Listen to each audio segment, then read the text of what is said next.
প্রধানমন্ত্রী শেখ হাসিনার লেলিয়ে দেয়া ভাড়াটিয়া খুনিরা প্রকাশ্যে অস্ত্র নিয়ে আমাদের বাড়ি ঘিরে রাখে।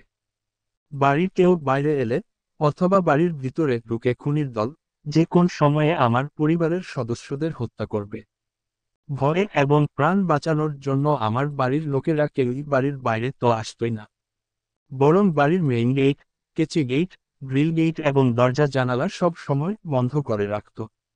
এমনি সময়ে 23 জুন 2000 থেকে দৈনিক দিনকাল ধারাবাহিকভাবে আমার ফাঁসি চাই বইটি ছাপতে শুরু করলে অবৈধ অস্ত্রধারী সন্ত্রাসীরা দিনকাল পত্রিকায় আমার ফাঁসি চাই মুদ্রণ বন্ধ না করলে আমাদের বাড়ি ঘর জ্বালিয়ে দেওয়ার ও পরিবারের সদস্যদের পুড়িয়ে হত্যা করার হুমকি দেয়।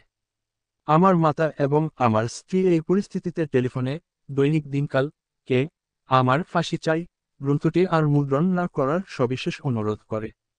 দৈনিক দিনকাল অত্যন্ত সহানুভূতির সাথে অনুরোধের প্রতি শ্রদ্ধা জানিয়ে বাস্তবতার আলোকে সুবিবেচনা করে গ্রন্থটির প্রকাশ সাময়িকভাবে স্থগিত করে। ফলে আমার পরিবারের লোকদের নিশ্চিত মৃত্যু সাময়িকভাবে স্থগিত হয়। আমার ফাঁসি চাই গ্রন্থটি দিনকালে ছাপানো স্থগিত হলে সাংবাদিক, সাহিত্যিক, শিক্ষক সহ হাজার হাজার পাঠক গ্রন্থটির অবশিষ্ট অংশ প্রকাশ করার জন্য দৈনিক দিনকালকে অনুরোধ করতে থাকে। এই পরিস্থিতিতে প্রধানমন্ত্রী শেখ হাসিনার সরকার আমার ফাঁসি চাই বইটি নিষিদ্ধ করবে না দৈনিক দিনকাল নিষিদ্ধ করবে এ নিয়ে বিপাকে পড়ে যায়। অবশেষে 30 জুন 2000 শুক্রবার শেখ হাসিনা সরকার আমার ফাঁসি চাই বইটি নিষিদ্ধ ও বাজেয়াপ্ত করে। আমার মাতা ও স্ত্রীর অনুরোধ বিবেচনায় নিয়ে আমার ফাঁসি চাই গ্রন্থটি ছাপানো স্থগিত করে আমার পরিবারকে নিশ্চিত মৃত্যুর হাত থেকে রক্ষা করার চেষ্টা করার জন্য দিনকাল পত্রিকার সম্পাদক কাজী সিরাজকে কৃতজ্ঞতার সাথে অভিনন্দন। প্রখ্যাত রাজনৈতিক ও প্রাবন্ধিক বদরুদ্দিন অমর লিখেন, আমার ফাঁসি চাই বইটি জনগণ পড়তে চান এবং বইটির লেখক মুক্তিযোদ্ধা মতিউর রহমান রেন্টুকে হত্যার জন্য গুলিবিদ্ধ করা ও বাংলাদেশ সরকার কর্তৃক বইটি বাজেয়াপ্ত করার সাথে ওই খুনিদের সম্পর্ক আছে। শ্রদ্ধেয় বদরুদ্দিন উনি আমার হত্যা প্রচেষ্টা এবং আমার ফাঁসি চাই বই বাজেয়াপ্ত ঘটনার সাথে সরকার তথা প্রধানমন্ত্রী শেখ হাসিনা জড়িত বলে অভিমত প্রকাশ করেন। সাহস করে সত্যি কথা লেখার জন্য হৃদয়ের গভীর থেকে শ্রদ্ধেয় বদরুদ্দিন অমরকে হাজারো সালাম, উষ্ণ অভিনন্দন, রক্তিম শুভেচ্ছা এবং কৃতজ্ঞতা জানাচ্ছি। 15ই আগস্ট 2000 সংখ্যা 44-এ যায় দিন-এর 9 নং পাতায় প্রাবন্ধিক সিরাজুর রহমান লিখেছেন, আমার ফাঁসি চাই বইয়ের লেখক মতিউর রহমান রেন্টুর শতাধিক আলোকচিত্র এবং অন্যান্য দলিলের সাহায্যে তার বক্তব্য এমনভাবে লিপিবদ্ধ করেছেন যে সেসব বক্তব্যের সত্যতার সম্বন্ধে সন্দেহ করা কঠিন। সবচেয়ে বড় কথা শেখ হাসিনা সরকার ব্রিটিশ উপনিবেশিক শাসকদের মতো তাড়াতাড়ি বইটি নিষিদ্ধ ঘোষণা এবং চট্টগ্রামে প্রধানমন্ত্রী শেখ হাসিনার একটির বদলে 10টি লাশ ফেলার হুমকি দিয়ে মতিউর রহমান রেন্টুর বক্তব্য এবং মূল্যায়নের নির্ভুলতাই প্রমাণ করলেন। আমেরিকাতে সাপ্তাহিক বাংলাদেশ নামক একটি বাংলা সাপ্তাহিক পত্রিকা আমার ফাঁসি চাই বইটি ধারাবাহিকভাবে প্রকাশ শুরু করলে পত্রিকাটির প্রচার সংখ্যা সার্কুলেশন বহুগুণ বৃদ্ধি পেয়ে যায়। এই অপ্রত্যাশিত চাহিদার কারণে সাপ্তাহিক বাংলাদেশ পাঠকের চাহিদা পূরণে হিমশিম খেয়ে যায়। ফলে পাঠকগণ উচ্চ মূল্যে পত্রিকাটি ক্রয় করে ফটোকপি করে নিতে থাকে। 20 সেপ্টেম্বর 2000 নিউ ইয়র্ক থেকে প্রাবন্ধিক ও কলাম লেখক হাসান ফেরদৌস আমার ফাঁসি চাই বইয়ের বিষয়ে লেখেন, যা দৈনিক প্রথম আলো পত্রিকার উপসম্পাদকীয় পাতায় 29 সেপ্টেম্বর 2000 শুক্রবার স্বামীদাত শিরোনামে ছাপা হয়। প্রবাসী হাসান তার স্বামীদাত শিরোনামের প্রবন্ধে লিখেছেন, স্বামীদাত শব্দটি রুশ ইংরেজি অর্থ দ্বারায় সেলফ পাবলিশিং। অনেক কথার মাঝে তিনি যা লিখেছেন তার কিছু অংশ হল, বই কোনো বোমা বা বন্দুক নয়, কিন্তু বইতে যে ভাবনা, বিশ্বাস বা তথ্যের আভাস থাকে তা কখনো কখনো বোমার চেয়েও ভয়ঙ্কর।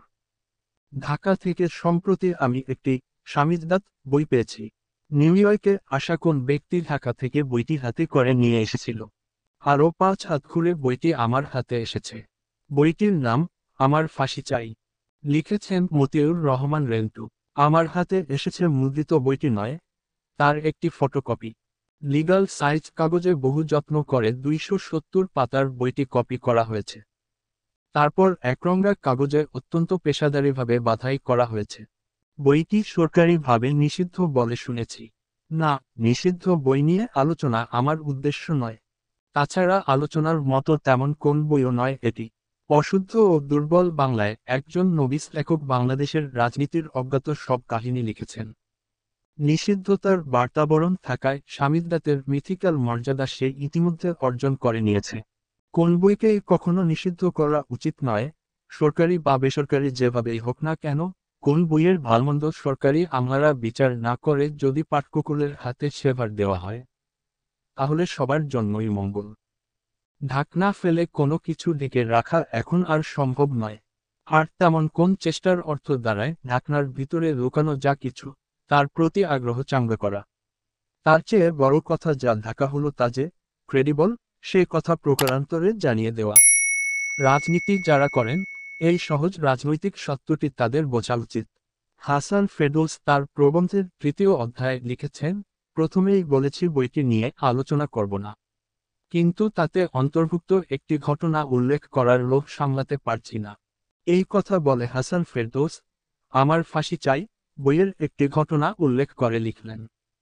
কি জানি কেন এই ঘটনাটি পড়ে আমার ইরিনা রাতুশিনস্কয়ার একটি কবিতার কথা মনে পড়ল। ইরিনা নামজাদা রুশ ভিন্নমতালম্বী। তার স্বামীদাত বইয়ে এক সময় হাতে হাতে ঘুরেছে। No I am not afraid, এই নামে তার একটি কবিতা গ্রন্থে রয়েছে। এই গ্রন্থের একটি কবিতার নাম মাই হেটফুল কান্ট্রি। সে কবিতার প্রথম কটি লাইন, how good you were at spying loyal subjects, how jealously you destroyed all those who crowd not be bought or sold, but who were condemned to love you। কি জানি এই লাইন কটি কেন মনে পড়ল। হাসান ফেরদৌসকে ধন্যবাদ। গ্রন্থটি নিয়ে কোন আলোচনা করবেন না বলেও তিনি গ্রন্থটির অন্তত একটি ঘটনা নিয়ে আলোচনা করেছেন। এর জন্য ধন্যবাদ। আমার বিশ্বাস কোন লেখক একটি কাহিনী, একটি ঘটনা কিংবা একটি পংক্তি মালাও যদি পাঠকের হৃদয় স্পর্শ করে, কোন কবির কবিতার একটি শব্দ যদি পাঠক শ্রোতার মনে স্থান পায়, তাহলে কুহু কুহু ডাকের মানুষকে আনমনা করে তোলা বসন্তের কোকিলের ন্যায় সেই লেখক, সেই কবি ধন্য হয়ে যায়, সার্থক হয়ে যায়। ধন্য আমি, ধন্য আমার ফাঁসি চাই গ্রন্থ। হাসান ফেরদৌস বইটি সরকারিভাবে নিষিদ্ধ বলে শুনেছেন, কিন্তু তিনি কি শোনেননি? আমার ফাঁসি চাই বইটি লেখার দায় রাষ্ট্রের প্রধান নির্বাহীর প্রধানমন্ত্রী শেখ হাসিনা আমাকে হত্যা করার জন্য ভাড়াটিয়া খুনিদের দিয়ে গুলি করিয়েছেন। ঘাতকের 4টি বুলেট আমার দেহে বিদ্ধ হলেও পরম করুণাময় আল্লাহ পাকের অশেষ দয়ায় আমি আহত অবস্থায় প্রাণ নিয়ে পালিয়ে যে সাংবাদিক সম্মেলন করেছি এবং প্রধানমন্ত্রী শেখ হাসিনাকে অভিযুক্ত করেছি। না শোনার কোন বিশ্বাসযোগ্য, গ্রহণযোগ্য কারণ থাকার কথা নয়।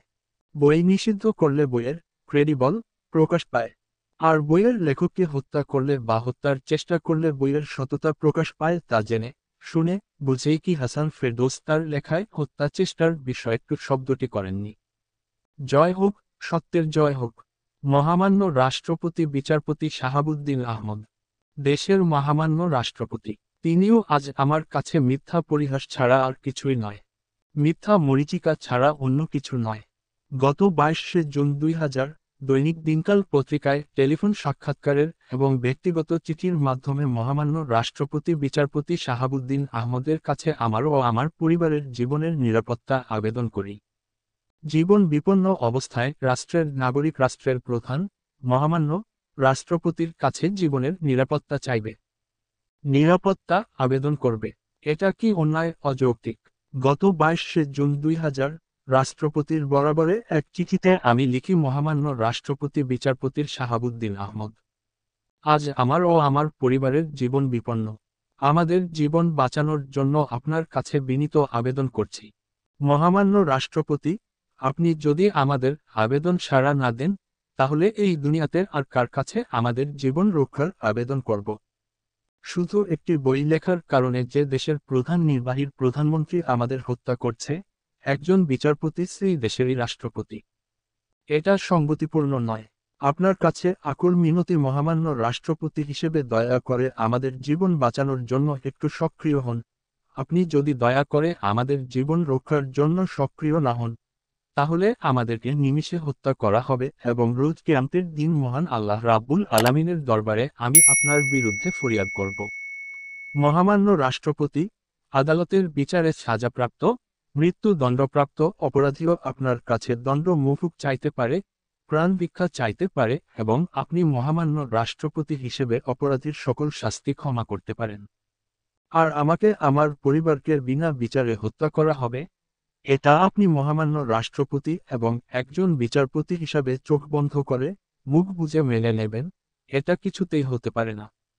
মহামান্য রাষ্ট্রপতি বিচারপতি শাহাবুদ্দিন আহমদের কাছে 22 জুন 2000 দৈনিক দিনকাল পত্রিকার মাধ্যমে এবং ব্যক্তিগত চিঠির মাধ্যমে আমাদের জীবন রক্ষার যে আবেদন করেছিলাম, তাতে তিনি কোন সাড়া দেননি। রাষ্ট্রপতি বিচারপতি শাহাবুদ্দিন আহমদ আমাদের প্রাণ বাঁচানোর চেষ্টা করার নৈতিক আদর্শ দেখাননি। রাষ্ট্রপতি বিচারপতি শাহাবুদ্দিন আহমদ আমাদের প্রাণ রক্ষার আবেদন বিবেচনায় নেননি। তিনি আমাদের প্রাণ রক্ষার জন্য একটুখানি মুখ খুললে অথবা সামান্য নড়েচড়ে বসলেই আমাদের প্রতিনিয়ত মৃত্যুর বিভীষিকাময় গৃহবন্দী ও পলাতক জীবন অতিবাহিত করতে হয়তো হতো না। সাবেক প্রধান বিচারপতি এমন এক ব্যক্তি, রাষ্ট্রপতির কি আমাদের জন্য এতটুকু মায়া হলো না, এতটুকু দয়া হলো না, আমাদের জন্য তার প্রাণ কাঁদল না? বই লেখা কারো কাছে হয়তো অপরাধ মনে হতে পারে, আর সেই অপরাধে আইনানুযায়ী বিচার না করে প্রধানমন্ত্রী শেখ হাসিনা ভাড়াটিয়া খুনিদের দিয়ে লেখককে, তার পরিবারকে বেআইনিভাবে হত্যা করাবেন। এটা নীরবে নিঃশব্দে অম্লান বদনের রাষ্ট্রপতি বিচারপতি মেনে নেবেন, এটা প্রকৃত ন্যায় ও যুক্তিসঙ্গত নয়। প্রশ্ন হচ্ছে, মহামান্য রাষ্ট্রপতি কেন নীরব থাকলেন? কেন নাগরিকের জীবন বাঁচাতে কার্যকর কোন পদক্ষেপ নিলেন না? তিনি যদি বাংলাদেশের মহামান্য রাষ্ট্রপতি হন, আমি কি বাংলাদেশের নাগরিক নই? বিচারপতি শাহাবুদ্দিন আহমদ যে বাংলাদেশের রাষ্ট্রপতি, আমি মুক্তিযোদ্ধা মতিউর রহমান রেন্টুর সেই বাংলাদেশের নির্মাতা প্রতিষ্ঠাতাদের অন্যতম।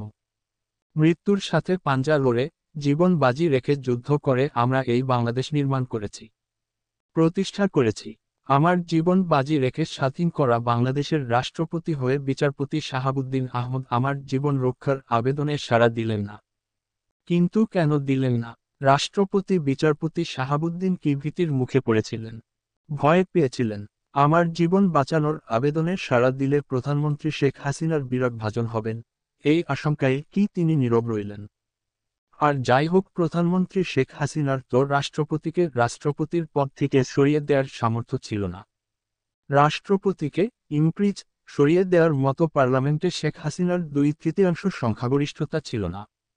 তাহলে কি কারণে রাষ্ট্রপতি নাগরিকের প্রাণ রক্ষায় এগিয়ে এলেন না? না হয় বিচারপতি শাহাবুদ্দিন আহমদ রাষ্ট্রপতির পদ হারিয়ে ফেলতেন। একজন মুক্তিযোদ্ধার, একজন মানুষের জীবন বাঁচানোর চাইতেও রাষ্ট্রপতি থাকাটাই বড় মনে হলো। রাষ্ট্রপতি থাকলে রাষ্ট্রের পয়সায় আরাম আয়েশে থাকা যায়, নানা ধরনের রং বেরঙের সুযোগ সুবিধা ভোগ করা যায়, নানা ধরনের ভোগ বিলাস করা যায়, বঙ্গভবনের বিশাল দুর্গে বাস করা যায়, রাস্তা বন্ধ করে সাইরেন বাজিয়ে যাওয়া আসা করা যায়। কিন্তু জনগণের জীবন রক্ষা করা যায় না। তাহলে এই রাষ্ট্রপতির প্রয়োজন কি? এই রাষ্ট্রপতি না থাকলে কি হয়?